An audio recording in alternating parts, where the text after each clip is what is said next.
Film review, movies, music, culture, politics, society podcast, interviews, movie reviews, and more. Live Sundays at 5:30 p.m. on the Film Review Live channel. Subscribe.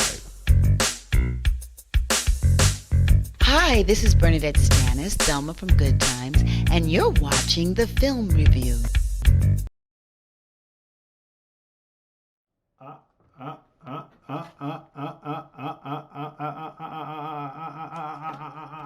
Here we are, people. The Film Review. Happy Mother's Day. Movies, music, culture, politics, and society. Yes. And do we have a great Yes. show for you today? Yes. Right? Dedicating this show to all of the mothers out there. Juanita and Gloria, as well as all of the mothers, aunts, grandmothers, godmothers. This is true. All the mothers. That's right. This is true. This is true. So look, people. This is another great episode of the Film Review, right? And we're coming to you on Mother's Day again. We want to say Happy Mother's Day to everyone. To everyone. This is specifically, it's not a shout out, but this is the first Mother's Day without Ozella Carlisle and Rose Bradshaw. So, Happy Mother's Day, Heavenly Mother's Day to all the mothers. Yes. So. And we want to say, we lost our mothers. I lost my mother on November 25th, 2007. And then my wife lost her mother on January 25th, 2011. Yeah. And so for all those who are out there who are minus their mothers today, we want to say, keep your head up, stay strong. What can be said, but people say it gets better. It does get better because there's a song out there named Gloria, right? Yes. And when you hear songs that are named after your mother, and you can't handle it, and you can't listen to it at the time, you know that it gets better when one day that song comes on and you don't begin to cry, but you smile and you think fondly of that person. That's when you know that it has gotten better. That's when you know. That's true, because you always think of your mother daily, right? Daily. But it gradually, it's bearable. I guess that's the best way to put it. And Shanine, Happy Mother's Day to Joyce. She lost her mom. Also, November 2011. That year was a crazy year. Dramatic. Yeah. And then to Tanya, she lost her mom last year, our cousin. And prayers and just love go out to like all of the mothers and to those who lost their mothers as well. And to those who have their mothers. Love on your mother. Love on your mother. As much as you can. What I always used to say when people would come into the store, I would say after I had lost my mother, make sure you give a hug for me to your mother. Make sure that you love on your mother, just like my wife said, because you never know when that time is. And then my Aunt Bonnie, I was just communicating with my cousin Celeste today, prayers to her, and like I said, for those who don't have their moms, think of the memories, think of all the fine memories and love on your children, because they're more than happy to share Mother's Day with you because you are their moms. And although you are mourning the loss still of your mom, just hold on to those fine memories and love your kids and nieces and nephews. And it takes a village, the neighborhood kids, village. all the children, as many children as you can, make a difference in their lives. Do it. That's true. So, people, now that we have gotten through the Mother's Day wishes, because this is go ahead. Well, go ahead. No. Go ahead. I can't leave this out because I was happy today when I saw this. Okay, so Still of Magnolias, right? Favorite mother's daughters movie, right? It don't even have to be Mother's Day. I'll watch this all year round whenever it's on. The original as well as the remake, with Felicia Rashad and Queen Latifah, and then the original with Julia Roberts and Shirley MacLaine. Like, I love both of those films, so definitely top 3 Mother's Day films. Number 1 would be Still of Magnolias, both versions. Okay. The Joy Luck Club, love that Mother's Day film. Saw it the first time, I think I was like in junior high school, maybe elementary school. Great film. And then the third one would be Little Women. I saw the original years ago when I was younger. I believe I liked it because when it came to theater, like, I had to go see it, and we saw it. And we gave it a great review. It's a great film. So if you haven't seen it, check out our review, and then check out Little Women, the remake. Top 3 Mother's Day film. Yeah. For me. So you can let us know. What's your favorite Mother's Day film? Go ahead. I think so. I will agree with that. Now, people, as we move on, we have a new wrinkle going on there's a new wrinkle happening in the film review, right? Okay. We have a new wrinkle where you can actually call in and be live on air with us. Okay. Visually. Okay. That's right. Right. So visually, you can be live on air with us, and that's what I've been setting up. Right. Where you go right to the Crazon Dion page on that certain social media site. Yeah. And then right underneath our live broadcast, you'll see the entry, the post, how to be part of TFR Live on air today, 5/10/2020. You want to give out your Mother's Day wishes, all that. You go right there and you copy the link.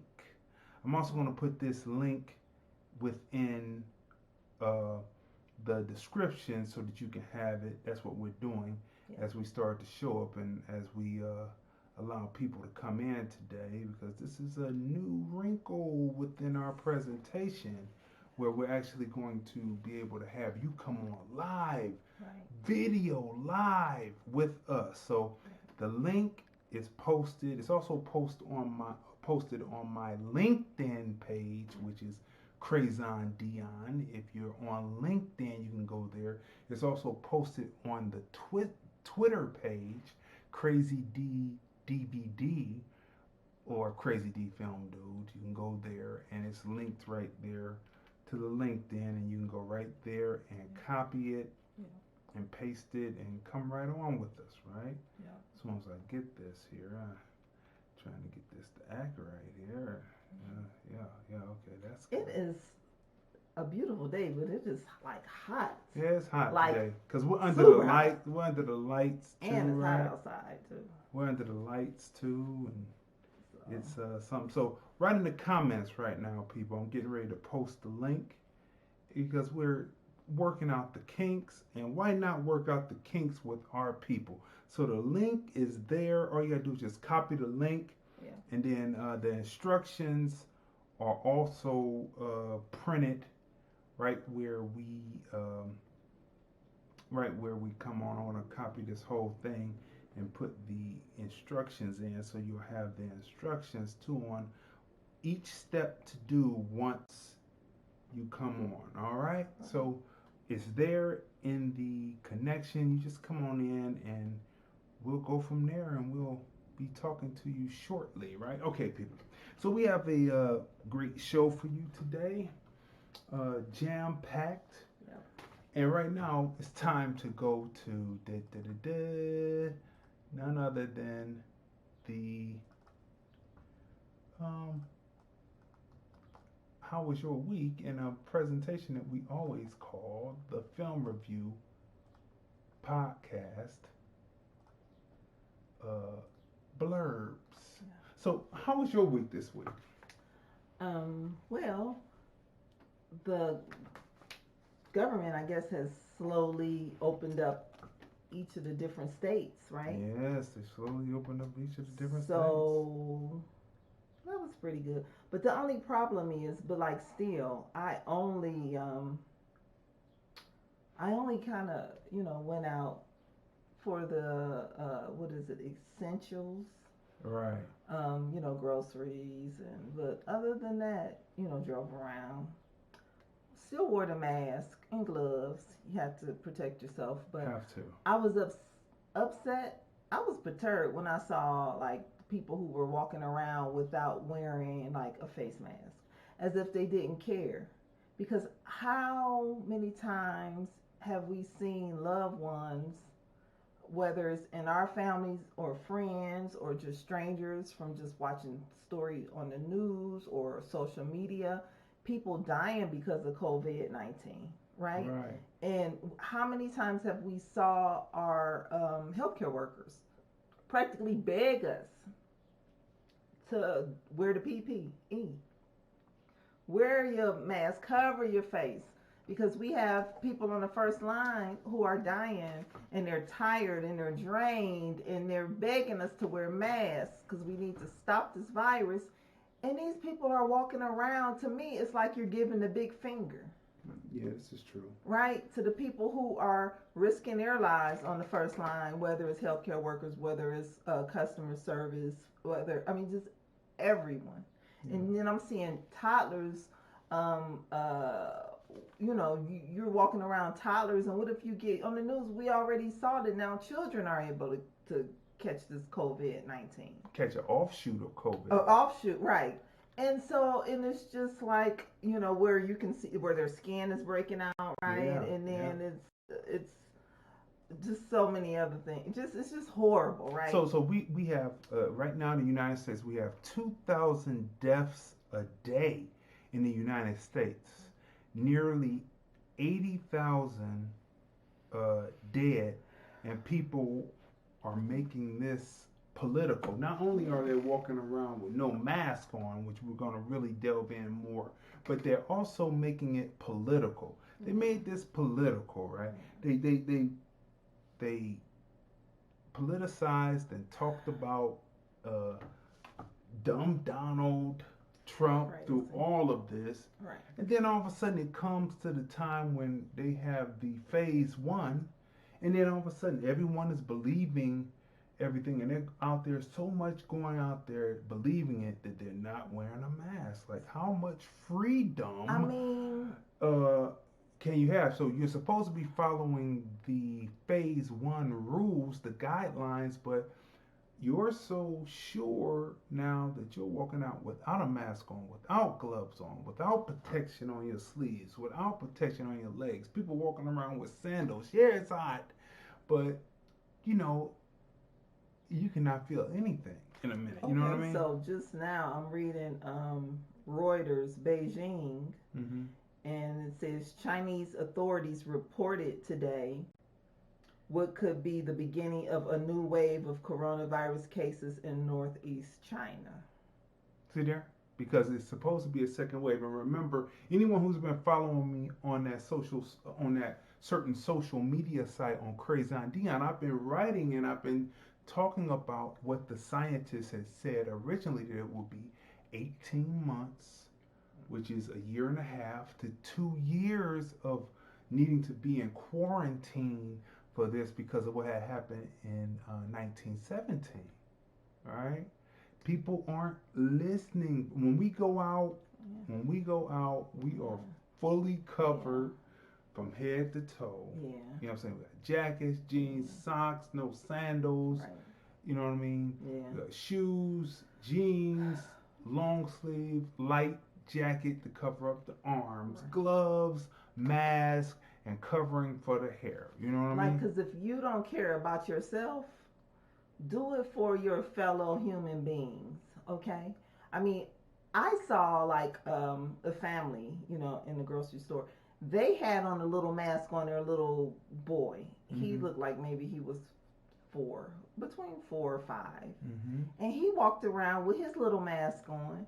And I'm like, these idiots, grown people who won't even cover up their faces. And then let's fast forward to like when we were like checking out, we saw a father. He didn't have a mask, and he had a little girl.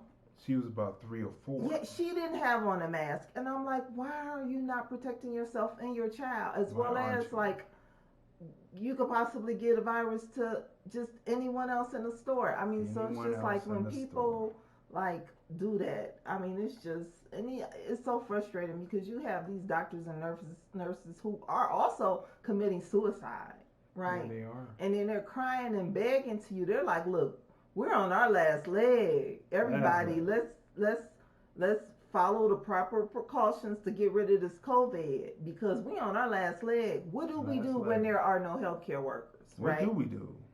Okay. And so what do we do? What do we do? So, like, stop being selfish because that's a total disrespect. That's a total like, if you don't have a mask, they've already said you can buy a scarf. I've seen people wear scarves. Like, I'll put on a scarf, right? I've seen people in scarves. I've seen people with masks. I've seen people do so many creative items. Creative items. Do so many creative things with items. Like, for instance, I've saw someone take a bra and make masks out of bras. I've seen a person make a mask out of television. Everyone's seen that meme. So, I mean, just... Sure, we even seen the Klan. Oh. Wear his Klan hood. Walk around with his Klan hood with his Klan hood you know? So, I mean, it's just like... Wasn't nobody saying nothing to him. Like, put on a mask, cover it up. Well, they said supposedly the police was looking into it or whatever. Just cover your face. Cover your face. Just, right? If you don't care about yourself, care about the children, the elderly. Care about the children. Just don't be selfish. Just don't be selfish. That's right. That's about right. Now look, people. 2,000 deaths a day in the United States. Nearly 80,000 dead, and people made it political. Right. Over 1.3 million people in the United States infected. Do you know there's over 3.2 million people in America? So 1.3 million, and it's 3.2 million people in America, right? Right. That's nearly 1/3 of the population.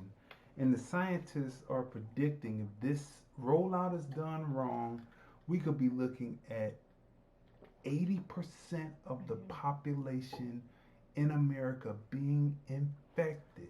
Crazy.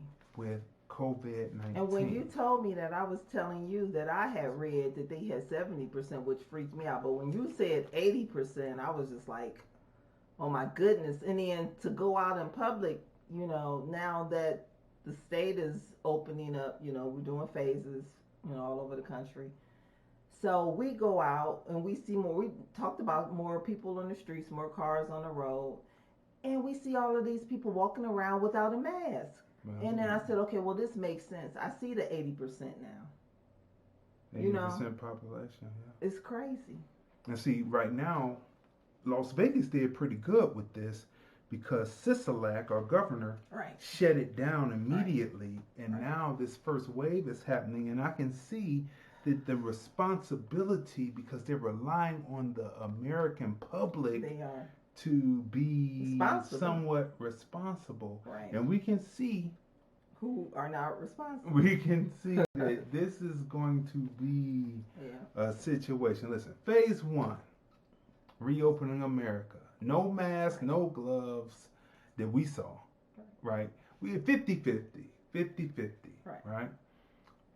2,000 people a day dying, and people are behaving like phase 1 was called by who they call Dumb Donald, and they trusted so much they're going out there without a mask. That is hypocritical.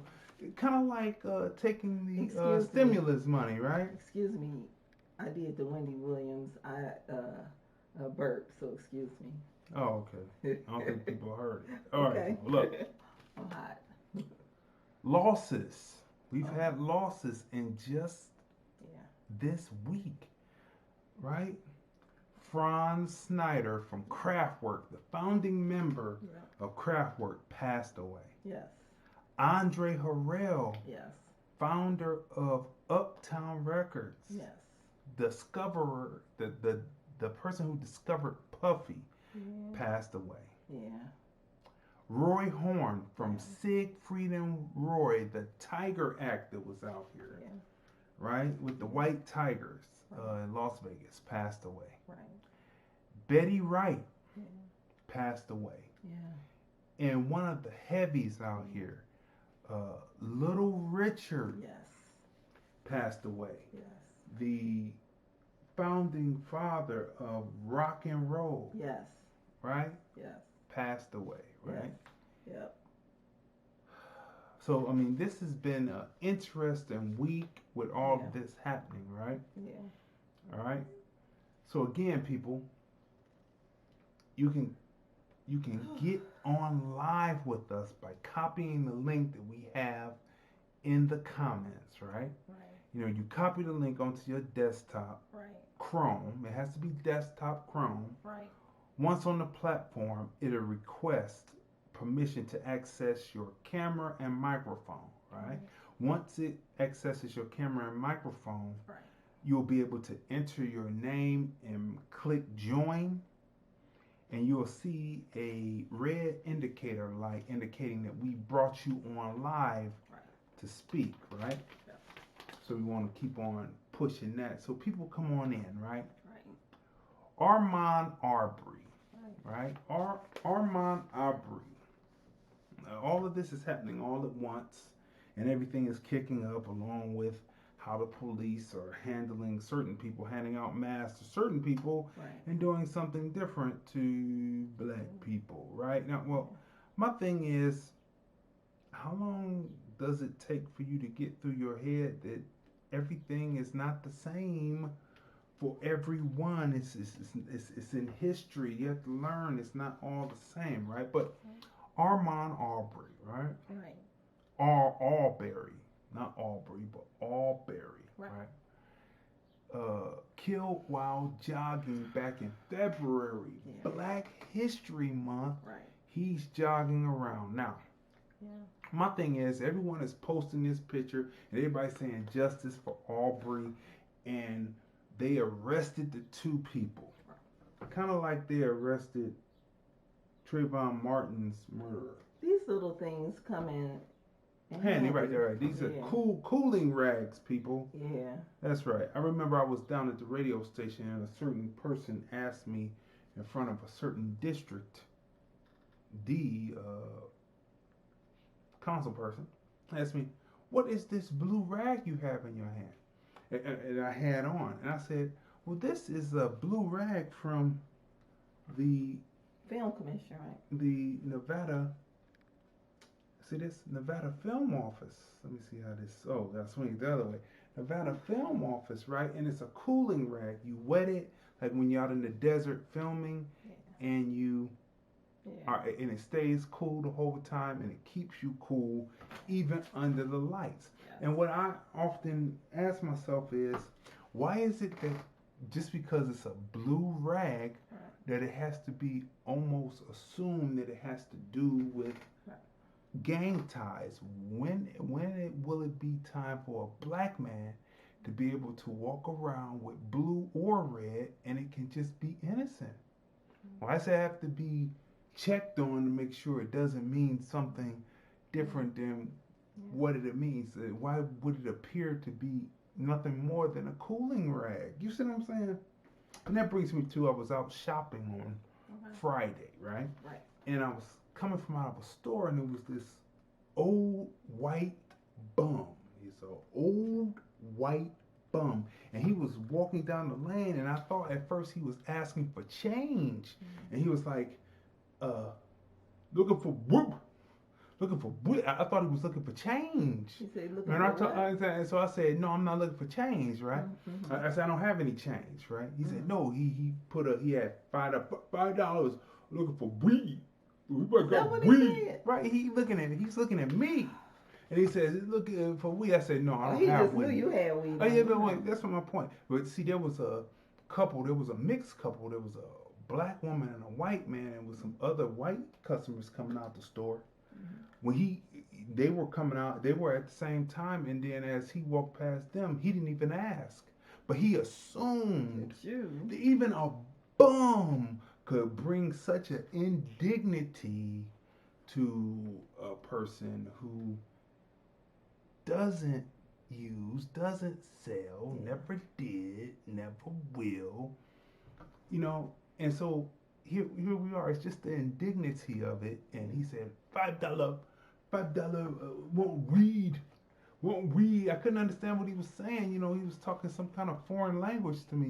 His English wasn't like that. Did you know that initially the slaves learned how to speak English from from the overseers, which were Dutch and Irish, and they were speaking such broken English. That's why you pick up dang and so he was speaking, and I was like, can you speak the Queen's English? But anyway, people,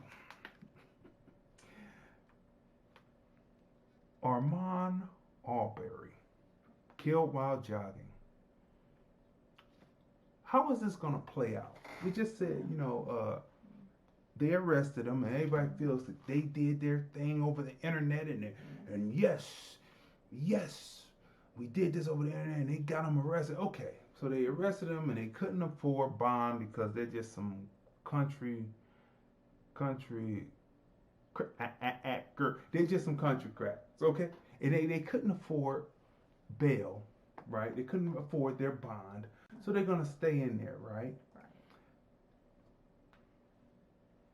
Dylan Roof is one of the only ones who have ever been caught up. Oh yeah, the police officer who shot the guy when he was running away. I think that was that in Detroit, where the guy had videotaped it, and he said that he took it. Chicago, Detroit, kind of the same thing to me. Midwest. Whichever. But anyway, he was running, and he said he had took it to the police, and the police said, hey, just wait a minute. He said he scooted out, and somehow it got to the media. And the dude turned and ran, and the guy just shot him down like it was practice, right? It was through the gated fence, and you could see it. That was a few years back, right?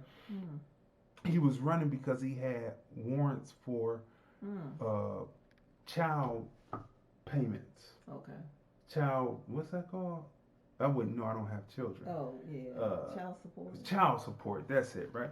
So he was running from that. So those two went in because that was so blatant. But this right here, they just released some. Nothing can ever be clear cut on any of these cases.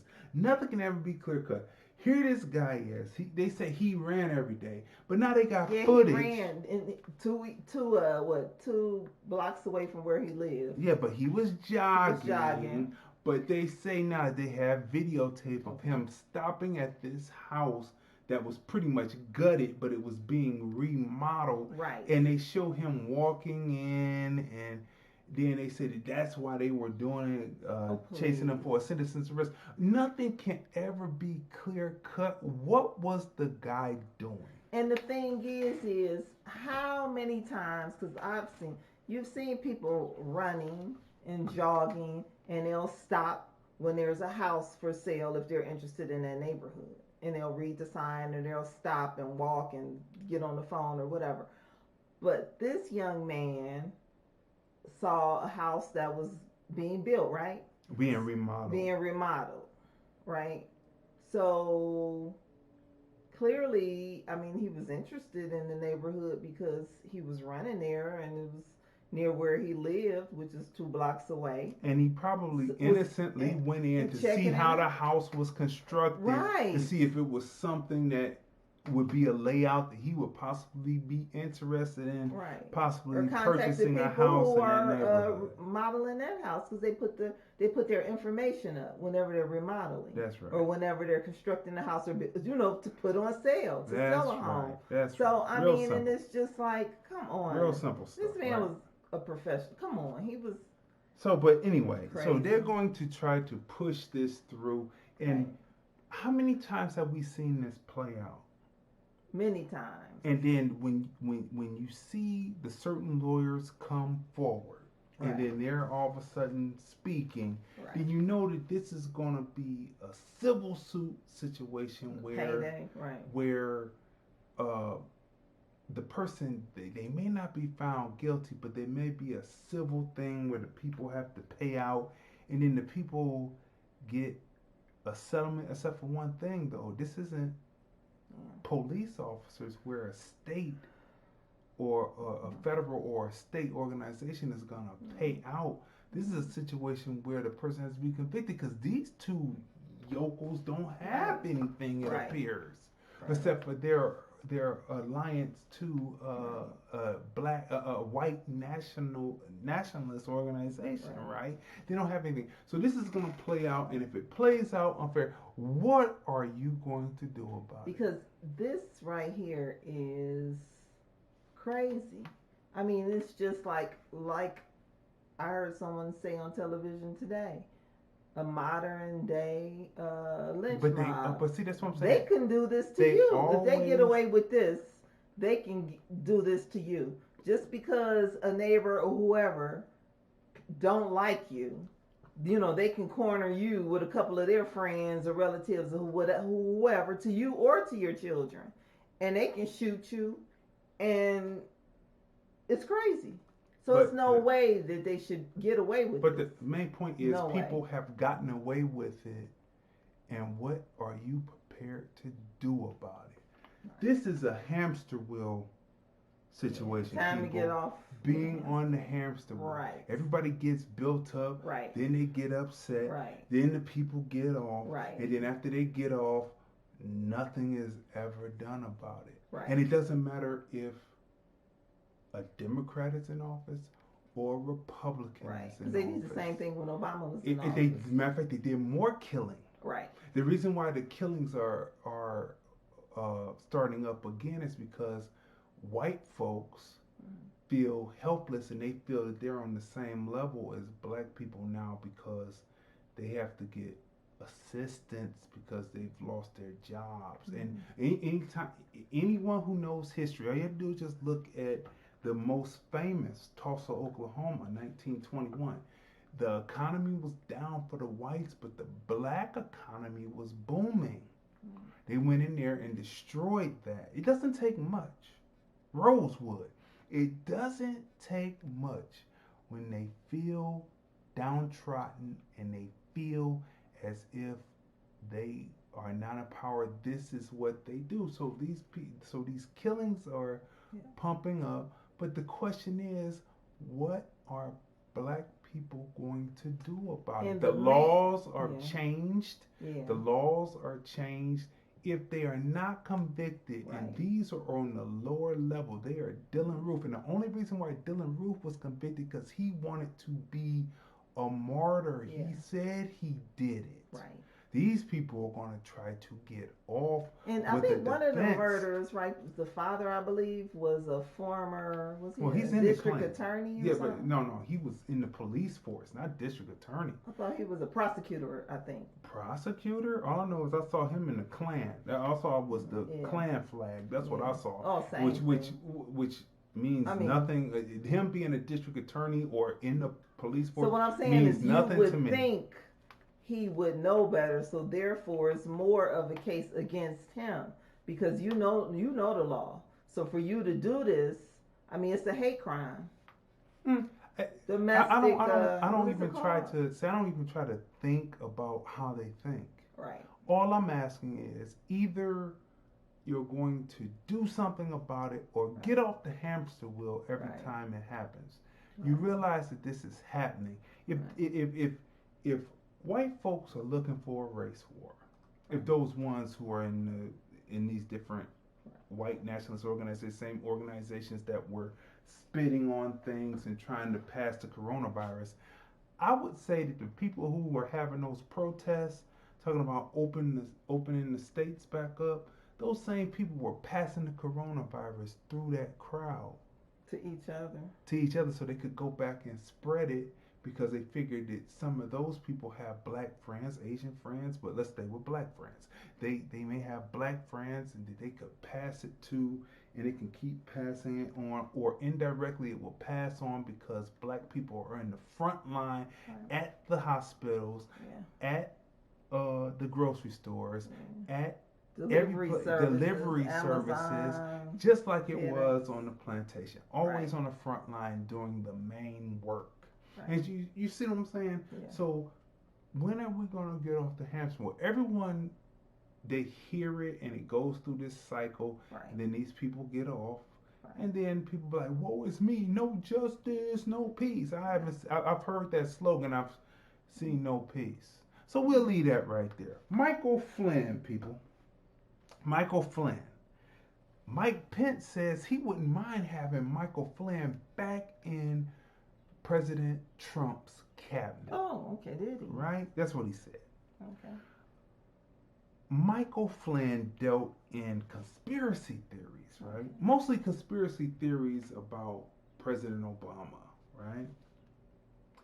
Obama, however, is not a race dude. He's a kumbaya guy. See, while he was in college, before the people graduate and go into their particular corners of conservatism and liberalism, and have to toe the line and get hardened in their beliefs, it was all good for him to be the so-called good black person, being the head of the Harvard Law Review and all that. That was all good. But when the rubber hit the road, he was 8 years of fecklessness. He could not get over that hump. He was trying to be a professor, trying to teach people instead of getting in there and using the bully pulpit and cracking the whip against the Republicans and the blue dog Democrats that were against him, right? And he said as he was exiting in an interview that maybe they just weren't ready for me. Well, what does he mean by not ready? I mean, it's always because he's not a race dude. No. He's a kumbaya guy. So what does that mean they weren't ready for you? They weren't ready for your brand and style of politics. They weren't ready for you because they weren't on your intellectual level, or they weren't ready for you because of how you manifested on this planet. Right? I'm thinking maybe they weren't ready for his style of politics. What was his style? I don't know. It didn't have anything to do with getting us reparations. It didn't have anything to do with that. So how could it be anything? Everything he did was in honor of his Caucasian mom, right? And so that's what it is. And Michael Flynn, most of Michael Flynn's thing had to do with conspiracy theory against President Obama, and it was racist. It was racist in intent and purpose, my opinion, right? It was racist in intent, and now Obama comes up now that he's worried because the way I see it, they mean to wipe him out the history books, and that means that they will bring him in chains. That means they will bring him in cuffs if they can make this stick. If Barr can make this whole thing stick about Obama being complicit and knowing. Did they play some video or something, or no recording? They had the letter that Rice. Wrote. Was it Susan Rice? Susan Rice wrote about, and how she worded it let you know that he had known about it for a while, instead of saying he learned about it and he has said that this is the way that we should go to make sure that we weed out this. She said that he continues to be steadfast, something like that, which lets you know that he was aware. He was aware, and it was something that was being planned. That's what they say. Okay. Right. So if they can make this stick, which they will try. And so Obama didn't come out and talk about Albury. He didn't come out and talk about him. Right. He came out when the fire was hot, and he's still that. He's not a race dude. He's a kumbaya guy, and someone leaked it, and I'm sure he didn't want that leaked. Right. So we're gonna leave that right there. We're gonna see how that happens later, and how that pans out later in the week. China rolled out their major ballistic missiles, which could possibly hit the U.S. Right? Not only does China want to be the world power, they want to take over from the United States, right? Okay. They want to show that they have the military strength to do this also, because if you look up the Ring of Fire, the Ring of Fire has to do with China, Japan, South Korea, North Korea, Philippines, all that, and you swing around, and they call it the Ring of Fire because those are also the faults in the ocean that can cause a tsunami. But around that, you come around, and there's California within this Ring of Fire, right? And they call it Ring of Fire because that's where the earthquakes happen under the water, which are rift zones. But that's geography, right? So these missiles could possibly hit California, the western part of the United States of America. They want to flex their power. But what I say is, heavy is the head that wears the crown, because when people give aid, like you want to be a superpower, that means you're giving aid to other countries, and you're going to want those countries to do what you say, because you're giving aid. I mean, that's only common sense. So what goes along with that? Certain countries say, well, I don't want to do that. Thanks for the aid, but I don't want to do that. I don't care about what you're talking about. I don't want to do that. Right.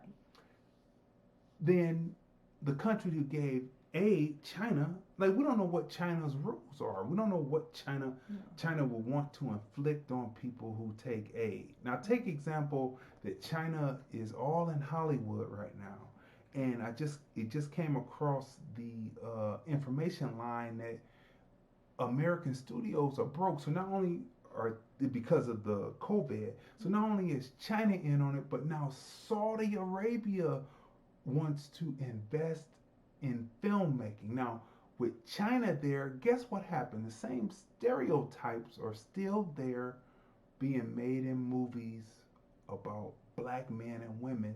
Still, there's only certain few that push through, like Panther. You name some of the independent studios to just get distribution through Hollywood. But for the most part, it's the same stereotype. Just think what Saudi Arabia will do, right? Because Saudi Arabia is right across from Egypt. Now, what did we talk about last week, where when you want to see the Egypt, you go to Sudan and you will see the Egyptians. They don't want you, Hollywood doesn't want you, the different governments around the world don't want you to know who you are. Right. So they will constantly promote and push this. What do you think Saudi Arabia, what do you think the Saudis will do in Hollywood? Hollywood studios should stay flat until they can put out a product, and the only product that makes money are black films, contrary to popular belief. Right. So a positive black films, meaning this action adventure, but it's positive and the black character walks away in the end. Those are the films. Panther showed you that. Right. Bad Boys 3 shows you that. Right. Right? Yep. So they need to change their prescription, and then they will be back on top. And again, it will be thanks to black people, right? Right. But so what do you think? So China wants to be on the geopolitical realm, which then adds into social, because their beliefs are going to be pushed on other countries that they give aid to. Yeah. Right? So heavy is the head that wears the crown, because when other countries want to renege on following the rules because they got the money, they want to take the money and do what they want to do, then they start saying, hey, great yellow Satan, right? You know, it's been great white Satan. Did the prophets prophesy? You know how people say that America is the continent that they say is the great Satan, right? Did the prophets prophesy that China would be the one that would take it on? Because, you know, Russia now, they're dying. They're dying, what is it, 10,000 people a week are getting infected with the coronavirus now? They said, what, a day?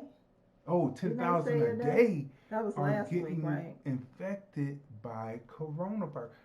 That's incredible. And they say Putin is missing in action. Right. He's only good for doing the geopolitical stuff, but as far as the social stuff, they're not doing it. Any other time the media is covering Russia, anti-Russia, but because they're anti-Trumping it, they can't show that the Russian, the communist, socialist kind of way of thinking about it is every man for himself. We're not giving you programs. We're not bailing out the businesses. You're just going to have to either survive or die. I mean, and that's what it is. So heavy is the head that wears the crown. And that means that people will start becoming terrorists toward the country that's the geopolitical superpower in the world. So good luck with that, China, because automatically you already showed that you can't hold your head as far as keeping contagious viruses from spreading and containing them in a little province and not letting it spread out to where it affected the whole world. You already showed that. So let's say you become a superpower. Good luck, because those countries that want to be defiant of you will be coming for you. Have you noticed that there hasn't been any terrorist attacks in the United States since Trump has said America first? We're pulling back, right? Right.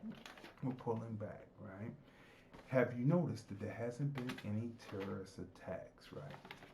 So people, that's blurbs for today, right? Yeah. So there's a lot going on. A lot that we had to cover. That's unusual because, you know, we've not had to cover so much lately in the blurbs, but this has been an interesting week with all the passing and the people dying and people not following the rules, and this is going to be one of the biggest fiascos. And so remember, we told you 18 months, a year and a half to 2 years. Yeah. And on top of that, how are you believing about, you know, coming out in the phases when 3 of the doctors, including Fauci, have gone into quarantine because they were exposed to people who had, potentially exposed to people who had coronavirus. So they have to go into quarantine, right? But it's funny that they're going into quarantine when this week they're supposed to be testifying in front of the Senate. It just seems kind of convenient, right? But so let's move on now. So people, our first review of the night. Our first review of the night, you know, let me tell you. Netflix is dropping some pretty good stuff. But this is good Netflix, stuff. Right? Yeah. Hollywood. Yes. Executive producer Ryan Murphy. They're dropping some good stuff out, right? And so this came out, Hollywood. Right. This is a reimagining. And Janet Mock. This is a reimagining on what Hollywood would have been like if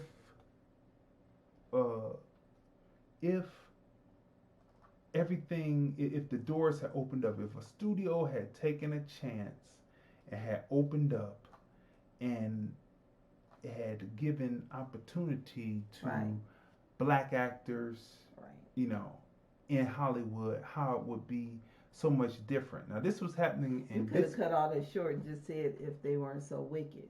No, we're gonna get to that. I mean, because it's not wicked. It's racist. Well, it's the same thing, but like, you sit back, during this COVID quarantine, right, and you see how people are working together, whether it's people working together at food banks, in the hospital, like I said, customer service, and like all of this other little silly crap, people with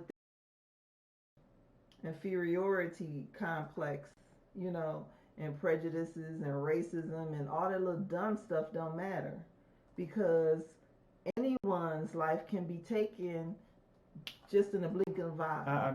Whether it's from an accident, whether it's from a virus, whatever, right? But then this film or this series on Netflix, Hollywood, is well written, and it's just so sad because when you look at this, had racism been removed from the equation, like a lot of great work would have come out of Hollywood a lot sooner. You know what? That this whole thing, every time there is a downturn, Caucasian people who are racist or who live in all Caucasian neighborhoods, even if they don't consider themselves racist, of course, they always come across and say, oh, everything is kumbaya. But then as soon as everything gets better, it's not kumbaya. So this is kind of like what we've been talking about, people, in the psychological horror of having TNA. We talked about it last week. So it's kind of like the same thing. And this is what this story talks about, right? So when you watch that, you see that the film review is always hitting on what's actually happening, where the rubber hits the road, right? So in this story, it's a story about 4 different people, right? And then they have supporting cast members to tell the story. Right. But it's about a black script writer, screenplay writer, played by Jeremy Pope. Right. He wants to break into Hollywood, and while he's in Hollywood and not getting the break, because they see who he is and they say, "Oh, thank you," so he sends in a script anonymously to Ace Studios, right? Then then the story also deals with a young man who is a happer.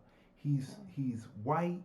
And he's Asian. Filipino. Well, I'm just gonna say Asian because they're trying to appeal to whatever Asian will be watching. And so he's half white, half Asian, but he manifests as looking more like a white man. And that's played by Darren Cross. That's right. Darren Criss, right? And then there's his girlfriend, played by Laura Herring, who is a black woman who is trying to do more than play maids and servants and films. She wants to represent black people as what they are. Dignity, well-spoken, up in nature and thought process. And up until a certain point, this is all she gets, right? Then she gets opportunity. Then there's the story about Rock Hudson. Yes. Right? And Rock Hudson is played by Jake Picking. Right? So Rock Hudson comes and Rock Hudson stops at this gas station. This gas station doubles as a place to get certain favors, if you would like. Right? Which brings in the homosexual element to Hollywood and the secret relationships and the secret affairs and all that go on as far as within that community at that time. And so he befriends the black screenwriter, and their relationship goes on from there. And then there's the daughter of the Ace Studios head of the studio. his daughter who wants to be an actress. Yeah, played by Samara Weaving. And so these are the 5 that this story wraps around, and then the supporting cast, we can go through those. Yeah, Dylan McDermott, he did a great job. Yeah, he is the owner of the gas station where you can get favors. Yes. And Patty Lupin, she also did a great job. She was the studio head's wife, right? That's right. She did an excellent job. Yeah. Holland Taylor, Mira Servino, Maud Aptal, Jim Parsons, David Kernsweat. Queen Latifah, she did a great job. She plays. Oh, maybe I shouldn't say because I don't want to. Yeah, that's a surprise. That's a surprise. So we'll leave that for the surprise. She does. And Rob Reiner is also in the film. Rob Reiner is in it. Yes, he is. He is the studio head. Yeah, he is. Michelle Krusick, Katie McGinnis, and Joe Mantello. That's right.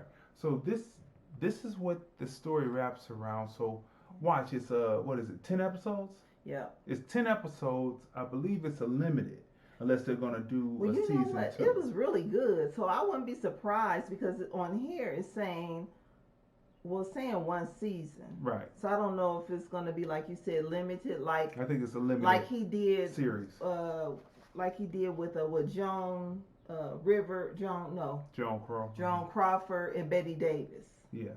Probably so limited. When Ryan Reynolds did that series, it was a limited, right? So this may be limited also, but this is great.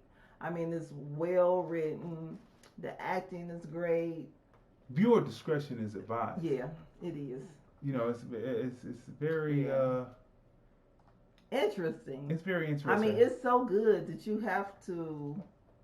We ended up, what is it called? Binge watching. We did. Yeah. Right.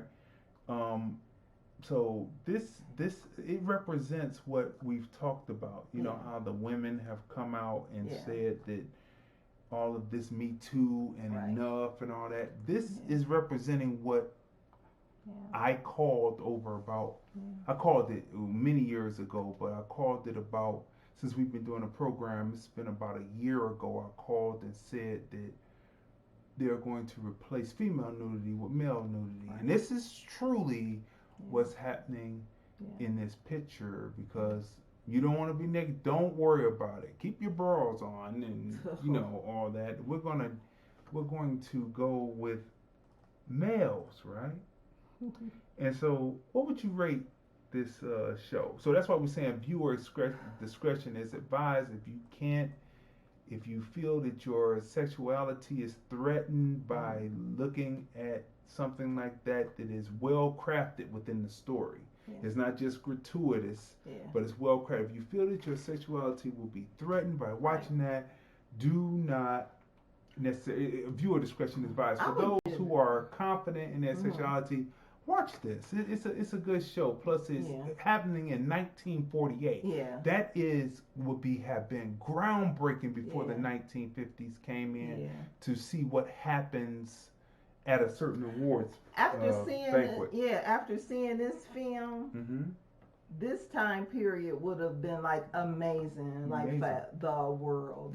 I mean, for everyone. Especially like in Hollywood, it would have been amazing. This is a great film. I love, can we say we talked about the clothing, like the design? But prior to seeing this, we watch like a lot of Turner movie classics and stuff, and I love watching a lot of those old films. And I love like the decor, and I love the style and the clothing and the way the clothing was cut, right? So they do like a really great job with the hair during that time period, like the clothing. You can tell that they spent a nice penny on this project. They did. Janet Mock. Okay, so when I saw that she was going to be an executive producer, I said this show is going to be good, because she's also one of the executive producers on another Ryan Reynolds show called Pose. So when I saw that she was going to be a part of this project, I said, okay, this is going to be good, because Pose is a great show. So they definitely did not let down. I mean, because the storylines are great. I love how it's not just one big story. You know how some stories are just one big story? Like you have like the lives of each individual person, right? You have a storyline. Each of them have a storyline. It's so interesting. It's so well written. I mean, it's just so stylish. It's sexy. It's friendships. It's relationships. It's just got everything. That's right. And I mean, from the beginning, it takes off. It's not boring, like at all. Great show. Like, so great show. Unfortunately, black people, because of the intersectionality, many of us have advocated our thing. So when we see our story told on screen, it's going to be told alongside homosexual themed topics. So when the black people get it, so do the homosexuals, so do the Asians, so the Mexicans, so this is how this is going to be told. These are the stories. Unfortunately, this is or fortunately, it all depends on how you look at it. It's a great story. The arc of the characters, that's a 10. The clothing design, 10. The use of Hollywood as a backdrop, 10. The behind the scenes of how a studio would work, 10. The use of Rock Hudson as a character, you're going to be stunned at how they use Rock Hudson in this piece. That's a 10. It's just 10 all the way around the board. The character arc and the story arc, 10. The conclusion, 10. Just everything, lighting, the way that they made you feel like this was back in 1948. Music. 10, music, 10. So what would you rate it overall? A 10. 10. And you said something, and I was going to add to it, but I can't remember now. But I mean, it's just, this show is amazing. I mean, it's a great story. Great story. If there was a season 2, I would watch it, but I don't think so. Oh, I know what you said. When you mentioned the ending, right, which is very important. Very important. Because again, and I will say this over and over. Keeps you cool. Yeah, it does. And I will say this over and over. Game of Thrones was such a huge disappointment. Right. 8 years of that. The Leftovers was such a disappointment. And then you invest your time in watching these different shows, and then the ending is just like, drink water. Did they put any energy or time into it? Another one was Boardwalk. Another disappointment. They just totally just ended. They killed it was just Chalky like White. Crazy. Chalky But this show right here, the writing is so good. Like from beginning to end, beautiful ending. Well done. Like they cared about this project. This is what I love about Ryan Reynolds projects. Whether it's his series, whether it's any of his American Horror Stories, from Glee to 911 to like all of the limited series he's done in between, like the writing is good. They are far from lazy writers. Far from it. Far from it, because they carry it like from beginning, middle to the end. It's strong. It's strong, and you don't see that often. No, you don't see so it the often. Ending is just the show that was strong, that we say we don't know what it's going to be like when it comes back because John Singleton passed. Oh, but Snowfall. Snowfall was strong. It was not the buffoonery. Yeah. It was not the sensationalism of drug. It showed you the grit, the bare bones, what it was really like. You know what I mean? And who was bringing it in. Right, and so he did a great job with that. And another good one too, strong from beginning to like I'm not sure. I don't think it's the end yet, but the Have and Have Nots. Yeah, that show was great. That's a good show. Great writing from beginning, middle to end. Yeah, speaking of Tyler Perry. Right. We're talking about Ruthless. Now look, Unlike though Tyler Perry does have themes of homosexuality in his storylines, this right here, Ruthless, being a filmmaker myself and wanting to bring is real right. Representation of what really happens to the screen. Right. The opening sequence on Ruthless, right, where it's the husband and wife. Right. You know, I commented on this, but the husband and wife in the bed. Right. The scene was real. It was real, and it wasn't. Oh, here's the actress, and she's got her bra on, or she gets up out the bed and she's got her panties and bra on. It's like, what is that? Right. Or the man is sitting there, and next thing you know, he gets up and he's got his drawers on. Like, this is not real. Right. Tyler Perry opens with this, Ruthless. He called it Ruthless, and believe me, the opening image of what's happening there is truly ruthless, but it's done tastefully, and it's between a husband and wife, and it was one of the realest love scenes that I've seen since. Which this scene was not a love scene; it was more like a F scene in what was that movie, Colors? When they shoot the dude. Oh, I don't even remember. When they shoot the dude, but that was like, you know what I'm saying, keeping it all the way real of what's actually happening when two people come together to have sex, to make love with each other, right? So Tyler Perry captures that. But this story is more than just that. Yeah. This story wraps around a religious cult. Right. A woman who steals her daughter from the whole other show.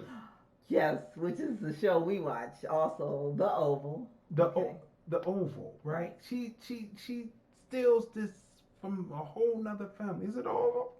Yes. Yeah. But the thing about it is see, this is what we're talking about, like in good writing, like, because that was creative. That was nice. Yeah, he's building a world. He's building a world. And it was like the characters taken from this show and then it's taken it to this other whole show, creating a whole. But go ahead. Right. So he's taking this, and she takes this daughter, and it opens up in this whole other world called Ruthless. Yeah. And it's about this cult, and it's dealing with subject matter that is very important to the black community, right? Because there are a lot of people who are religious fanatics, and they have cults, and there have been cults, Yahweh, Yahweh, or and other people who had cults that have taken Jim people. Jones, right? Jim Jones. With Waco, right? Waco, Jim Jones. Yeah, Waco with David Koresh. Okay. Right. So these are things that people can be susceptible to. Right. But when you watch these films, that's what films are good for. They teach you something. Yeah. Right. Yeah. So that you don't have to. If you're not going to read it in a book, right, then you can go right to these films, and these films will teach you, and you will not have to go through what it is. If you don't want to see it in a book, if you don't want to go to a lecture, you can see it in these programs. So I give Tyler Perry kudos. Now this is off the first episode, but if the next, second, third, fourth, fifth, sixth, seventh, eighth, like the first 10, 15, 100 episodes down the line, 200 episodes down the line, if this modern day soap opera is going to be as good as the first episode, I'm automatically gripped in and ready to watch. And don't mention that the wife was a former in the military and FBI. And FBI. He was military. He's military. But she's FBI, too. Right? And she's former military. And Marines. She's a teacher, right. For them. And so, she. Anyway, you have to watch this. You have to watch it. So, really what would you rate the first episode? First episode is definitely a 10 because it's well written. It's interesting. Like you said, the opening scene was real. We talk about this all the time. So, I mean, because this is supposed to be a married couple discussing, they're having a conversation in their room, right, in the bedroom. So, you know, well, before that, you know, they're a little, intimate, right? Yeah, intimate. They're not little intimate. They're intimate. Well, it was tastefully intimate. I mean, it wasn't tastefully. It was realistic. It was real. Right. It was real. And so, I mean, because come on, who really walks around in clothing, right? So that's why I said it was real, because people walk around with their clothes off and you're in bed, and I mean, come on. So anytime I see that in a movie, I say the actress didn't want to go all the way. They're not gonna make it, right? And so you do say that. And I say they're not gonna make it. They because anyone that you name it, Angela Bassett, right. Halle Berry, Nicole you name Kidman, it, they have been totally naked on screen. Committed to the craft. If you don't believe it, and you're not a film buff. Right. You're just looking at some kind of superficial thing that people put forward now. But look at their early work and you will see what it is. And that's why they are stars, because they realize that their body, just like a model, is an instrument, male or female. Because it's switching from the females and going back to the males, kind of like Roman days. Right. You know what happened with Roman days, Pompeii. But anyway, that's another story. Anyway, so I don't want to give anything away because you have to see Ruthless, right? Mm-hmm. But there's a scene in the car. Mm-hmm. Oh, yes. And it is well written and is off the chain. It keeps you gripped to your seat because you don't know what is going to come out of the mouth. Of this one particular character. But the dialogue is... Listen, the little girl in this, she's a good plays actress. This she part. Does. And at the end, when she's walked to a certain... you just believe you can feel it. Yeah. You just believe it. It's like palpable, like the emotions. It's like there. In this show. Yeah. Like, because that little girl and her journey, right? Mm-hmm. And from what she was saying, her dialogue, I felt like I knew this little girl. I said, this little girl reminds me of my little cousins, my little niece, because outspoken, right? So just well written. I don't want to give anything away, and I'm trying not to binge watch, but I think I might have to just go on and just binge watch and hopefully they have it binge watch. We're gonna see, right? Because it could be episode for episode. We like to binge because right watch, now it's on BET. Right, it's on BET. But it's also on BET Plus. Well, BET Plus. But that was a special. Right.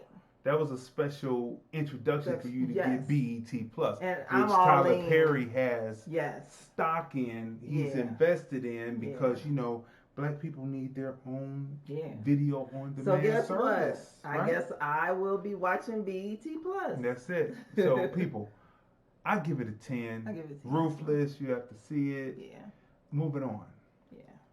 There's another piece. This is on Apple TV. Right. It's called Streetlight Harmonies. Right. It deals with the R&B groups that they call doo-wop, who would be under the streetlights, singing harmonies, and how each one of the groups are discovered, and how it branched off into Italian doo-wop. Yeah. And it's executive produced by Brian McKnight, one of the executive producers. Yes. And the whole story, the way it goes through and introduces you to each of the groups. Right. It even talks about, again, what we talk about the psychological horrors of being TNA. It talks about that. Right. Now, when I talk about the psychological horrors of being TNA, it represents male and female, not just females, right? Because men are abused to and taken advantage of. If not physically, they're taken advantage of as far as contracts are concerned in the entertainment business. And it has always been that way for Black people until Black people started becoming independent and learning the game independently, right?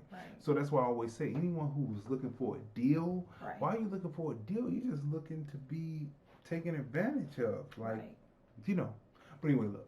Okay, so we turned the air conditioner off so it wouldn't affect the sound. Yeah, right. So I mean, but that's why we got these coolers, because it's hot under the lights, people. That's just what it is. But even without the lights. No, it's hot, but it's hotter with the lights, right? So Streetlight. So it goes through all of that. It tells all that. It shows you. You go through the music. You have different people talking about it. In Vogue is on there. Brian McKnight is on there. Yeah. Other cameos are on there. And the ending where this new doo-wop group is an ensemble from college that have gone on to tour. Yeah. Sit with two of the original doo-wop singers from two different groups. They come and join this, and it is beautiful at the end, right? The way that the documentary gives you the hook at the beginning, then it goes into introducing you to each individual group and talking to the people who are still here to tell what was happening during that time. Well done. Goes through rock and roll. Yep, it does. Right? Yep. Which is actually, rock and roll is nothing but rhythm and blues. Right. It always was rhythm and blues to black people. Right. Rock and roll to other people who took rhythm and blues and fashioned it into their own image. Yeah. Right? Yeah. But so it goes through all that, and the way it sets up in the story, the way it's written, the AB script, the way it's written, beautifully done. Yeah. I'll give it a 10 all across the board. I give it a 10 also, because it was well written. I love hearing the different stories from the different groups. It gave background, because I saw years ago when I was little the Why Do Fools Fall in Love, the Frankie Lyman story, right? Mm-hmm. So to learn more about him, right, and as well as so many other artists from that period. After watching this, now this is a documentary. This is really well done. After watching this documentary, it made me say, I want to see Cadillac Records again. That's a great film. Beyonce's film. Yeah. And Jeffrey Wright is in it, as well as Gabrielle Union. Great film. Because it's around that time period, it made me think of Cadillac Records, right? Mm-hmm. So, and to realize that Frankie Lyman died at 25 years old. Wow, I can't imagine. Yeah. But anyway, people.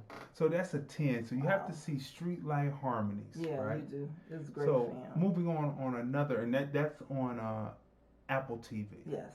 And see, moving on to another great piece is The Banker, also on Apple TV. Now this had a rough start because some stepdaughters came out the woodwork and said that the son, who was executive producing on the piece and who had written the story, or had come up with the story to get it written about his father. Right. They said something about he had molested them ever since they were 5 or 6, and he was 14 and 15, and he had molested them all the way up through, until they got in, wherever it stopped at, right? So it was supposed to be the premiere film to launch Apple TV, but it was held up for that reason. But finally, it released in March. And we briefly talked about it. But now we're gonna review. We're gonna review it. We talked about it as far as when we were talking about, the what is the term that I used and what it is? It is the condition, the way life is, the social structure. Right. Oh yeah. The social order, how society was in the 1950s. This film, was it the Parliament song? Too high to get so too high you can't get over it, too low you can't get under it, too wide you can't get around it, so wide and so low you can't get under it, right? Yeah. And so this is what this film represents. Right. It tells you that story, and it's all about, pre-civil rights. This is the 1950s, right? Yeah.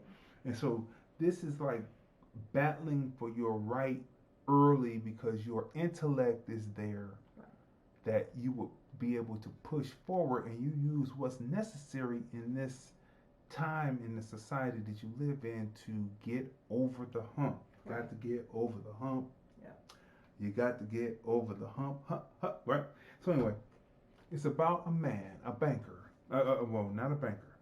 He's a man. He's a black man, and he is married, and he's looking to get into the real estate business in Los Angeles. He comes originally from Texas, but he has a big dream after sitting outside shining shoes at a bank as a young person, and his mind, he has a photographic memory, and he can hear and memorize equations, right? Yeah. So he's able to listen and overhear white bankers talking, and he writes down these equations, and his father tells him there's no way in this world that they will ever allow a black man to ever get ahead like that. So years pass, and it cuts to him in LA, and he wants to get into the real estate business because he has all these equations and he knows how this works. Right. Samuel Jackson comes in and they strike a partnership, and then they begin to buy property that is in whites only areas, and they begin to flip the properties to make it so that it's integrated, so that the areas become integrated. If the whites move out, these black people will be in these nice apartment buildings. Right? Yeah. So they then go and hatch a plan to purchase a bank. To become bankers. So they train up an uneducated Caucasian male. Knew nothing. Like if you look at it, like the wife was more cultured. Both men, Samuel Jackson, the part that Samuel Jackson played, because he was a businessman, he had his own club. He had his own club. Totally cultured. Was it Kevin Mackey? Yes. His character, totally cultured. They knew about everything, about how to place the dishes during the meal, which fork to use, which glass to use, how to speak a certain diction to get across to make sure that this country guy would then go across and be able to sit in front of a WASP, a white Anglo-Saxon Protestant. They taught him how to play golf. They taught him how to play golf, right? And be able to impress a white Anglo-Saxon Protestant male to believe that he was a person to be a bank owner. They purchase a bank. Problem is, he goes back home and he sees a young kid out there shining shoes outside of the bank that you'll see in the film. Yeah, we don't want to give it away. Yeah. But he's out there and he says, "How much for a shoe shine?" And he says, we don't shine nothing but white men's shoes around here. And something triggers in him and he wants to purchase the bank, and then the story really kicks off. And you really have to see it because it definitely truly shows you the social order that was fought against and has to continue to be fought against, and some of the hurdles are being put back in place, and we're being distracted, and we're still on the hamster wheel for other things that will be eradicated once we stay focused on making sure the hurdles are moved out the way and making sure that we get the 17 plus trillion reparations that's owed to American blacks, right? I was just watching the news the other day, and the story had to do with Mnuchin and the federal forget what stimulus. It's called. Well, not the PP. The area, Federal Reserve. Right? Federal Reserve Bank. Okay. And and the guy the reporter was speaking to this other gentleman, and he said, and they were showing the machines, and they were showing them cutting money, like for the previous stimulus and money for all the other programs and stuff for small businesses, and the other guy was saying, we basically, the government, we can cut and as much money and get as much money as we need and from the Federal Reserve. So the first thing I'm thinking, it's time to, because you can do it any time and it's no big deal, and you've done it multiple times. Where's the reparations for the American descendants of slaves? So, and when he said that, we can, from Federal Reserve, we can just cut up any amount of money and send it out, and just whatever we need, we can wrangle up, and because we make the dollars, and because they showed the machine, they were making the money. So, but so the cast of The Banker: Anthony Mackie, Samuel Jackson, Nicholas Hoult, Nia Long. Nia Long plays that part. She plays it. Nia Long is a great actress. Jesse Usher, Carl Meany, Gregory Allen Williams. They all did a great job. This movie teaches you. See, we here at the Film Review, Movies, Music, Culture, Politics, and Society, we want you to look at films for the movies, music, culture, politics, and society that are in these films. Films can tell you the story. If you don't want to read a book, if you don't want to go to a lecture, the films tell you what was happening, what the duality and the dichotomy is in this society, right? Samuel Jackson is executive producer of the film, and Anthony Mackie is one of the producers. That's right. So, people, what would you rate the film? Because the clothing, I give it a 10. Yeah. The putting you back into that period with the cars, again, the clothing, making LA as well as that particular part of Texas fall back into that era. That's a 10. I would give it a 10 also for everything you said. We also definitely have to throw in architecture. We talked about that because they shot so many great scenes, and the work on the buildings was just like beautiful back from that period, and how they searched it out, and even if they had to like create like certain, they did a great job. The architecture is just beautiful. And the story arc, making the cities that they were in part a living, breathing character in it. The apartment buildings in particular, beautiful. The way they were California. Before and how they were transformed by the hands of black men. Yeah, they did for black people. Yes, that's a 10. Yeah, right. Yeah, the missteps. Or I knew this was going to be a misstep, oh right? My gosh, when he started talking about, he was doing so, I don't want to give it away, doing great in California. When he included the Caucasian man into the equation, I knew. But anyway. When he incorporated the state of Texas. Yeah, right, but he incorporated the Caucasian person.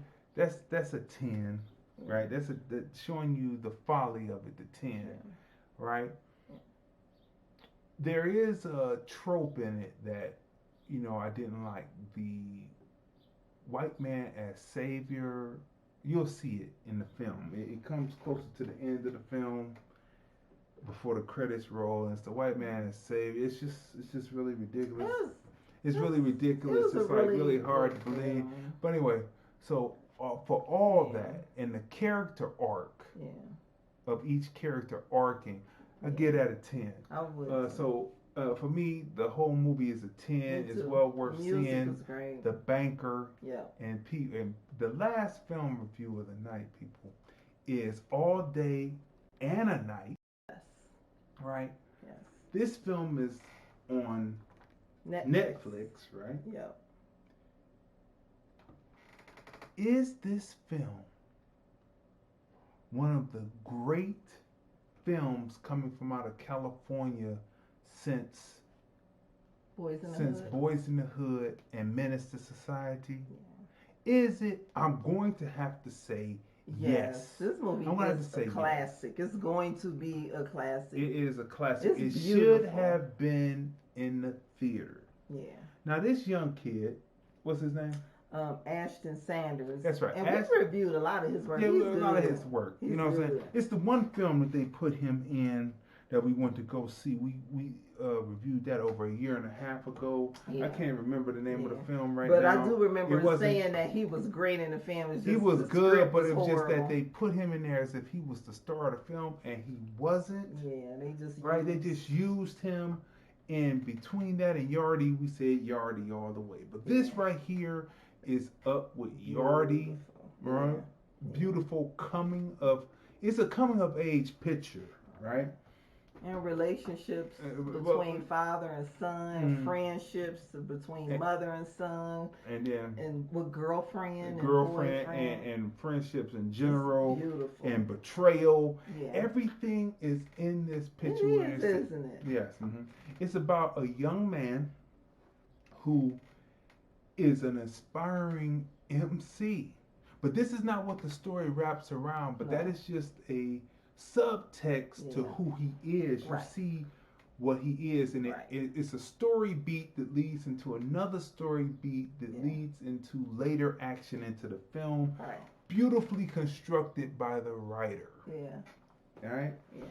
Beautifully cut on film, right? Yeah. But this guy is a person who is not trying to be in the street pharmaceutical business. He's not trying, but he is in the streets, right? And he has... Real quick, speaking of the writer is Joe Robert Cole. He was one of the writers for Black Panther. But go ahead. Mm-hmm. And tell me who the director is. The director is also Joe Robert Cole. So he wrote and directed. Right. So he's in the streets, but he's not in the street pharmaceutical salesman business. No. But he's in the streets, and he has a baby on the way. Yeah. Right? Yeah. And he has a baby on the way, and it just so happens the secondary characters are introduced. His partner, tell me who his partner is. Okay. So his partner is Shakira Janae Payne. Oh, go ahead. Go ahead. And you know him from Snowfall. He's the right-hand man. Isaiah John. That's what I said, who his friend is. Oh, okay, Isaiah John. Oh, I thought you was saying girlfriend. His girlfriend is Shakira. Okay. He has a friend who introduces him to a established rapper from a different hood that introduces him to the fact that the woman that he's having a baby by. You gotta tell that. Well, you just have to see it. You have to see it. But anyway, that leads into other things. So go through the rest of the cast. Okay, let me do this because the cast is great. When I saw the previews, and in the previews, I saw Ashton Sanders and then one of my favorite actors, Jeffrey Wright. Right. Jeffrey Wright plays his father. So when you see Jeffrey Wright, just know it's gonna be a good film. Mm-hmm. Okay, but also starring, I hope I'm pronouncing his name correctly, Yahya Abdul Mateen II, which is also a great actor from The Watchmen. Mm-hmm. He plays the blue. Yeah, he plays. I can't think of his name right now. 'Cause I'm not a comic book dude, but the movie was good. The blue man. The blue man. Mr. They gonna be like, what? Just type in the name of the character for us. Okay, and also starring Christopher Mayer. We mentioned Isaiah John, who's also a really good actor from Snowfall. Uh-huh. Kelly Jenrette plays the mother. She did a great job. Mm-hmm. Regina Taylor plays the grandmother. And again, Shakira, Janae, Payne, like all three of these ladies, like killed it. The grandmother, Regina Taylor, the girlfriend, Shakira, Kelly Jeanneret. I mean, it just shows the strength of, like, these women were his backbone in this film. And I like how the women were represented in this film, and the love that these women had for their family, whether it was the son, the grandson, the boyfriend. I mean, it's just a community. Okay. Community. So, A Day and a Night, right? His character does something, right? The main character does something. Right. It's an act that happens midway the film that happens, right?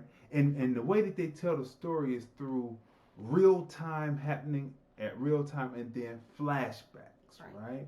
And so real time and then flashbacks, beautifully edited, beautifully cut, beautifully written in the script, beautiful, right? Yeah. So they show you this, but there's an act that happens that facilitates another act happening that the main character does, that you believe that this is why he does it. But there is a twist in the film. There is a twist. Yes. There is a tremendous twist that you don't see coming. You don't see it coming, and your mouth will drop open. That's why I say, is this new era, Boys in the Hood, Menace to Society, any of the great films of that genre that are non-sensational but are telling you the way that it happens, the way that it is in the hood, right? Yeah. It's like, you have to see this film. It's kind of like a cross between Poetic Justice and Boys in the Hood, because he's not in the street. He's in the streets, but he's not in that particular street gang. Right. And his moral fiber says he's not going to do that. And you find out why he's not going to do that within the film, right? It has him as a child. It has him as an adult, flashbacks, child, adult, real time. Yeah. Beautifully written. You have to see this film using the city as a living, breathing. There's a scene where he's riding a bike. Oh, that seems beautiful. And so you have to watch this, because for a split second, the cinematography, but for a split second as he's riding the bike, it makes you feel that he regained an opportunity that he didn't have in childhood. And you're going to see this and you're going to say, beautifully written, beautifully done. Using the city as a living, the streets and the city as a living, breathing character, 10. The use of flashback and real time, 10. The character arc, the story arc, because there's a story arc and a character arc, right? Individual character arcs. That's a 10. Right? The conclusion of the film, very strong. 10. Well written. 10. Well written. These are the type of films that we need to see greenlit under the Chinese control of Hollywood and the soon to be Saudi Arabian control, so that you can see who you are. Because this is a great film. Really, I'm saying this is a beautiful film. Beautiful film. And it's about so much, there's different storylines, but it's about, like, also community. I saw a community in the film. Yes, it because in the midst of everything that's going on, there's still, like, a sense of community.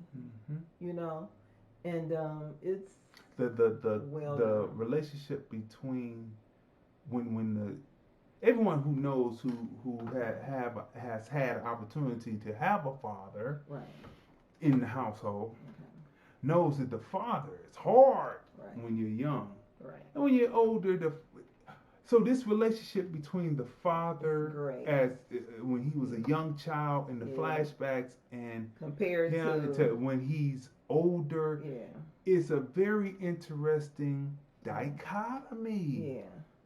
Right? So you have to watch this film. You will enjoy it. It's well worth it. You know his father loves him, but like you said, the dichotomy, just the relationship. The father was going through something when he was younger. When he was younger, Right? But he was still there, and you could still tell that he loved his son. But he comes through. Yeah, he does. He comes through when needed. So you need to watch this film. So what would you rate the film? I would rate it 10 because, like I said, there's just so many like beautiful relationships. Beautiful. Between him, his dad, between him and his friend. What I like too is not only him, you see his friends when they're little also, you know, and then you see them growing to men. And the one friendship really, really sticks out to me. You have to see the film, but it's a beautiful friendship. Yeah. And I love the relationship between him and his girlfriend, right? His son's mother. And like the different, because life is not perfect. Nothing is perfect. Nothing is perfect. But just, I loved how they got over like the little hump, right? It's a beautiful film. It's interesting. Like, you know, and I always say this, you know when the film is good, when it goes off, you're like, dang, I wish there was a part 2. Like, it's just a good film. You know, it makes you want more. And then you're looking at the time, you're like, dang, it's going off already. And even though, like, I mean, it was the film, it's not a short film, right? So the time is sufficient, right? So it's a nice long film. But it's just that it's just so well done. You just want more. You just want more. But I would definitely give it a 10. And the music was really great. Yeah, the music selection. The music selection is nice. And after seeing the film, when I saw that the writer also was co-writer for Black Panther 2, I said, okay, it figures. Well done. Well done. Yeah. Right? Yeah.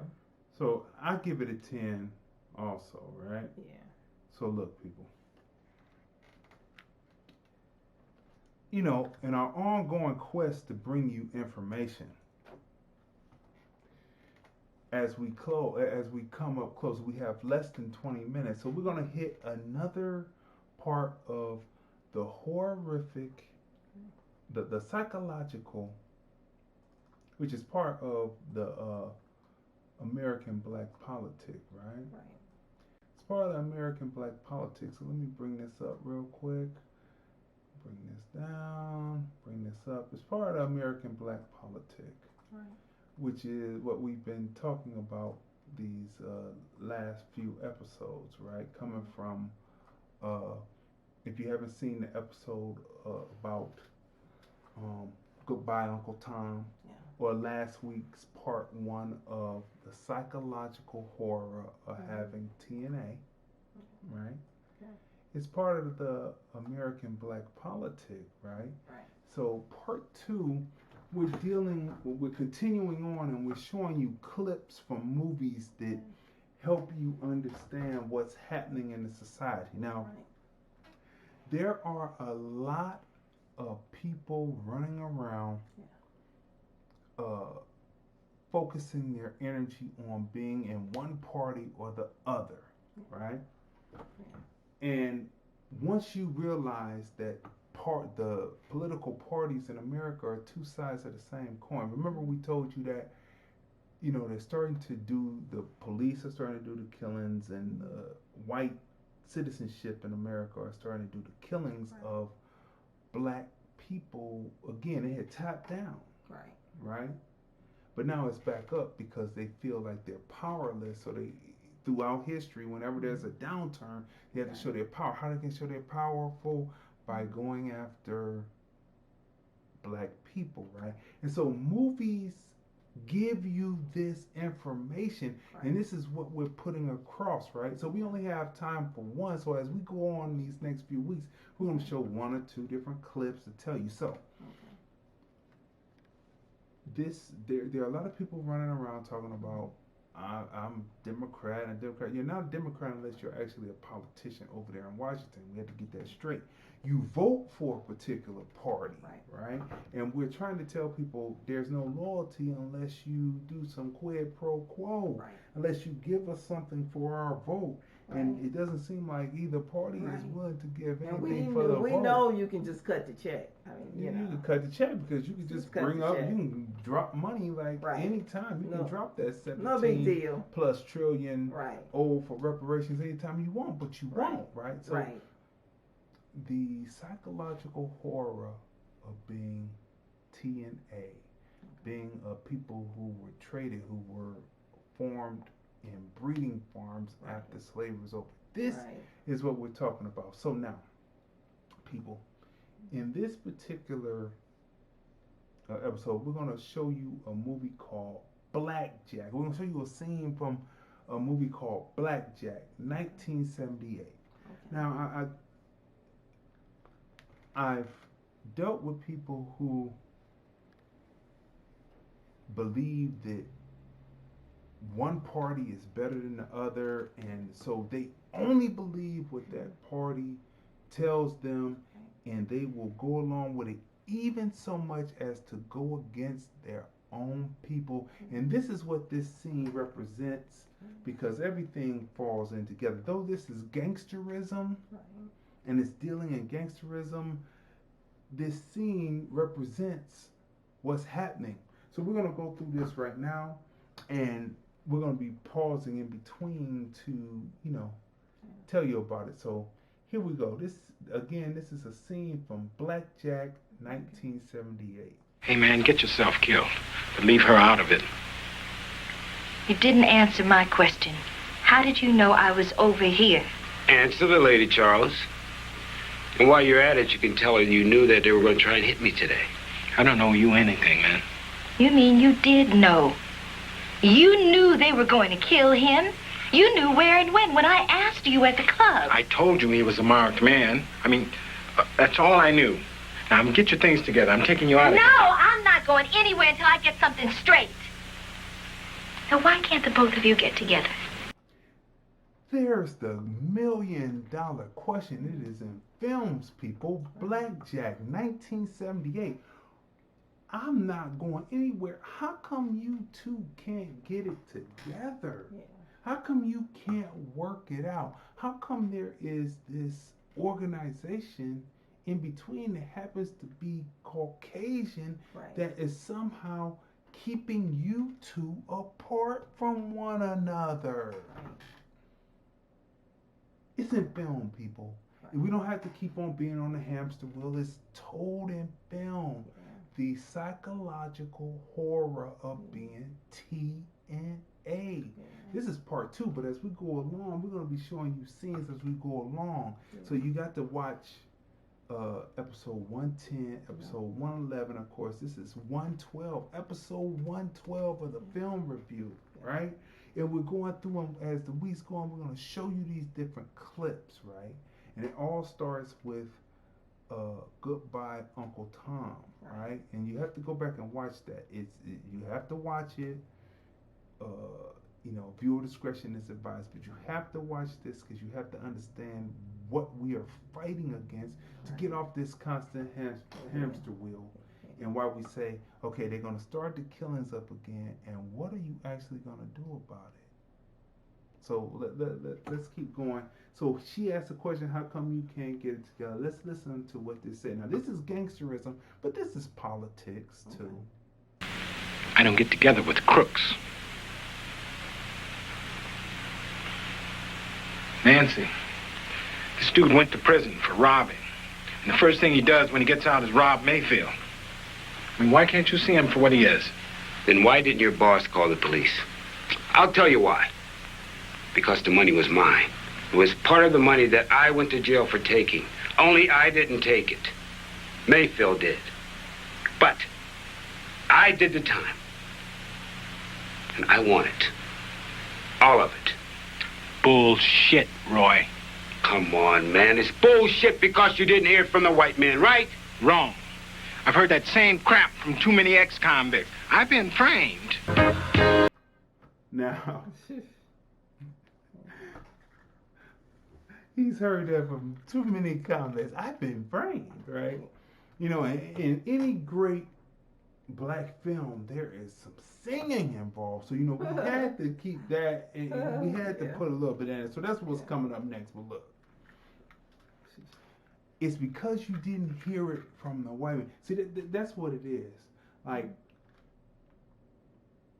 my viewpoint, after 8 years of President Obama, my whole viewpoint on voting is totally different because there were blue dog Democrats that were totally against him. Now, remember, he's not ADOS. Right. He's Kenyan and Kansas City. Right. Kenyan and Caucasian. Well, I'm just naming the places, right? Oh. Somewhere in Kenya, his father came from. Right. And his mother comes from Kansas. Right. Right? Well, not Kansas City, but Kansas, right? So those two got together and they birthed this kid that looks like a ADOS or a Foundational Black American, or as we say around here, American Black. Okay. But he's not. Yeah. And where he was raised changes his thought process or informs his thought process on a black person that came from a certain tradition, which came from ADOS, wouldn't necessarily be elected president, or black people don't really need reparations, or he's just not a race dude. Right. He's a kumbaya guy, right? Mm-hmm. And so this is who they put in front of us, and we're not falling for the banana in the tailpipe this time, but you have people who are running around who try to be important, who that's all they have is trying to get into the power structure through one of the parties, and in the end they're nothing but lapdogs for those people, because even when I wrote it, the person that I wrote about, well, you can research it, the person that I wrote to about somebody that they were I just call it promoting, because that's what it is, campaigning for, or trying to endorse. They liked what I said about people being lapdogs and being basically subservient to the people who they tried to elect, because this is what's happening to black people, because we have no ask, we have no demand. Well, you know what? Being called, well, you said kumbaya. That's nicely said, because I've heard I've heard someone else say that that mind state is more of a narcissist.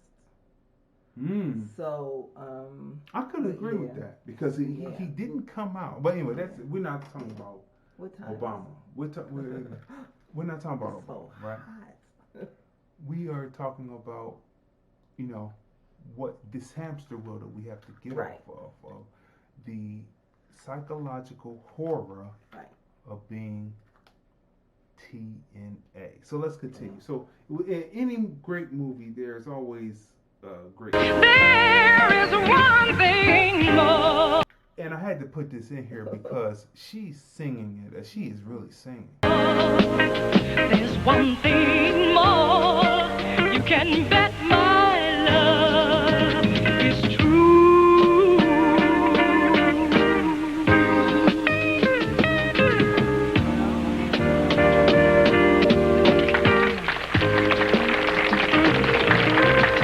You hear those keyboards. You hear those keyboards and the bass and the guitar, or the rhythm guitar running through there. It was so playing the melody, and she's singing the song. One thing, no auto tunes on that, buddy. It is real. We've heard auto tunes for so long, and we forget what real singing sounds like. You know, there are so many great voices today who don't use auto tune. She was holding it. Yeah, she did good. But K. Michelle, beautiful voice. Tamar Braxton. Okay, I'm just talking about that she sung good on this track. I'm not trying to compare her to other places. Yeah, but I have to stick up for today's time period. You know, just how some people say there's no good hip hop. I didn't say in which we know there are. There's tons of. know, I can see if this movie was remade, I can see Beyonce singing that part. One thing more. Oh, Beyonce would have, she would have blew that out the water. Yeah. That sounds like some Bobby Womack. That. Oh yeah, think you're lonely now. Anyway, put the headsets back on. So anyway, people.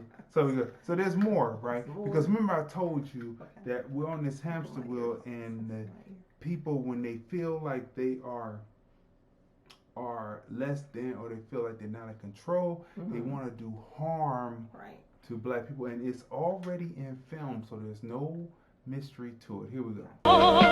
You can bet my love is true. I guess it wanted to rewind on its own. It Well, sure sure did. It didn't likes do the it. song. It likes the song.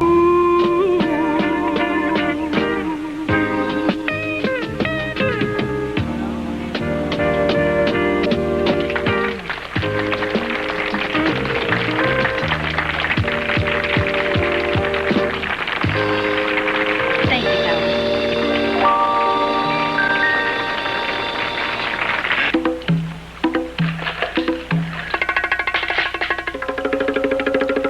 Now remember what I said. When people feel like they are downtrodden or are lower in stature, then they want to harm. Right. Here's this man who gets out of prison that was done wrong to by this person who was heading the organization, and the first thing they want to do is harm because they feel as if they are threatened because they don't have that footing that they thought they had. So here we go.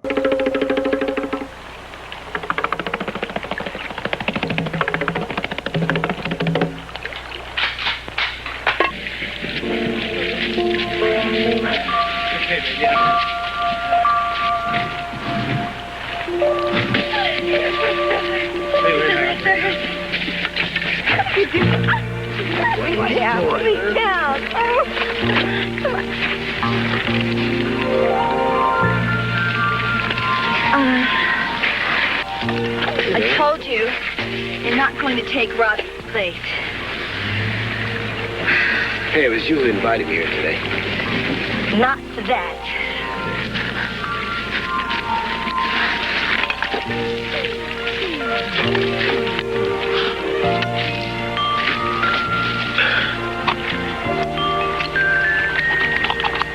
What are you saving yourself for, a dead man? Hey, he was a friend, baby, but he's dead. Life is for the living. I know that. That's why I want to live it my way. I'm sorry. I didn't invite you here for that. Thank you for giving us the money. Can't kid myself. We could use it. Well, thank you, no, or a phone call would have done it. Also, It's these mixed messages that sometimes women be sending. I don't know what that's about. Men just It's can't a mix. comprehend. It's mixed. Like here it is. They say the Me Too and enough. Like how do men let women know that they're interested? Like like she just took that in stride, but she said, look. Right? She just took it in stride. Now they say back in 1978. This dude grabbed me and he kissed me and it was unwarranted. And so I mean, you see how this is. So it's playing out in films. Let's keep watching. I heard something. Is there something going on between you and Mayfield? There's always something going on between me and Mayfield. No, it's something more important than that. Like your life.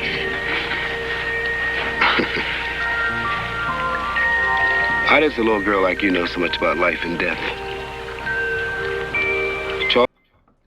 A little sexism is always in these films. And I said, what does a little girl like you know about 1978? But that was when men were man and rugged and... Well, anyway, who knows? So let's keep going. Charles is driving you, babe. Charles is straight. But he works for Mayfield. So did you, once. There's a lot of things I did. Once. He became conscious And he woke up and he said that this dude is doing wrong for the community within the community I'm coming from, drugs, such and such, and plus he did wrong by me. So this cat that was at the earlier film, that's who they're talking about at the beginning, who said, I heard that I've been framed. And right, that's who they're talking about, right? Okay. And so he's saying that, you know, I woke up, I once did a lot of dirty stuff, but not now. Okay. You're just like Robbie. You don't take anything seriously. You think all of life is just one big goddamn joke. Hey, come on. Can't we at least talk about it, huh? Oh. Now look. Wow. They shot her. Right? They shot her. So you have to see this film, people. It's called, again, let me back up to it so you can see it. It's called Blackjack 1978. What's in film?